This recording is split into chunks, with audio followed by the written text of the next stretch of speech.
So for anybody that's not had access to get into a meeting, and I'll have to really learn all over again how to work the 12-step program. And it's by the grace of God that I can share this part, but we're going to bring up topics like cunning, baffling, and powerful, the addiction, and what it is to be free again. And if anybody wants to comment below, please do so.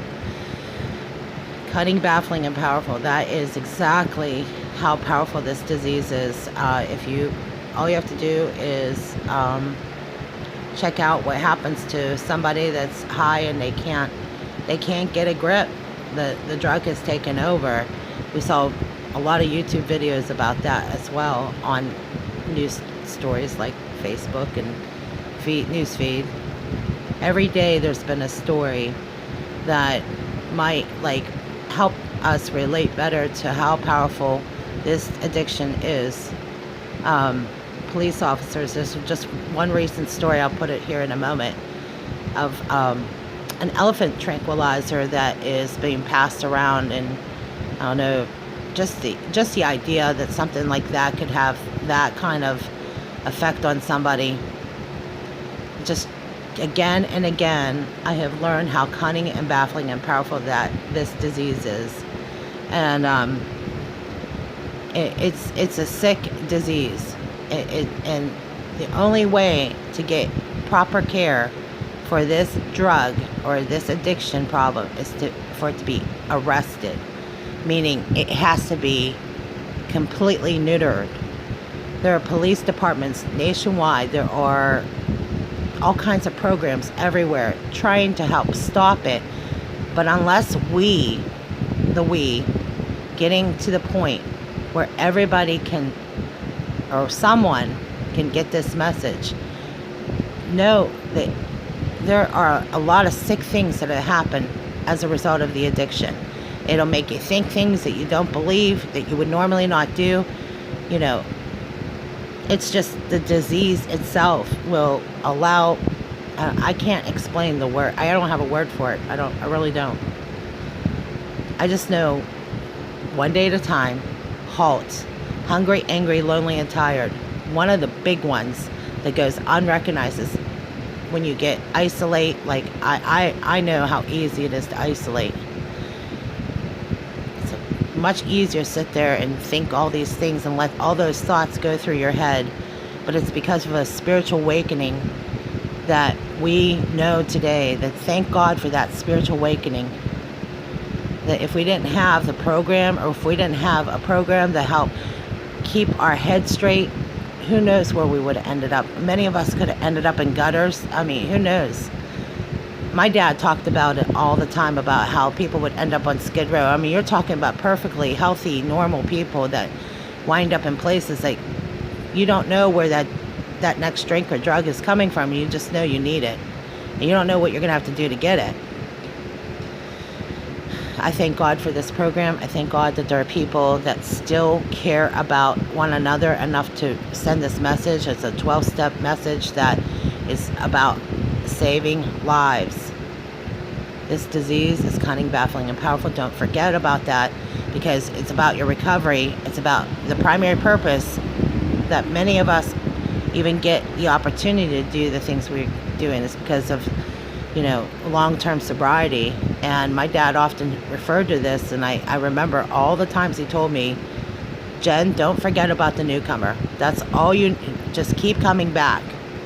I didn't really know what he meant by keep coming back. He was referring to the blackouts, I believe, because he often referred to how many blackouts he would have. He woke up in jail a few times. I mean, I don't know if anyone knows what that's like, but this is not the person that you're dealing with. You're dealing with the drug. You're dealing with a person that is on the drug. And it is an absolute wreck that could have made the difference in the lives of many people, that I hope still changes lives today. November 22nd, my nephew was paralyzed from the chest down, with and his friend next to him. I just got done telling them about they need to get a matching Bible. long story short of it, they're alive today, thank God. And I hope every day they thank God about this program. But it came with a price tag. Josh's mother passed away 6 months later after a drug overdose, and I had a very, very hard time with that.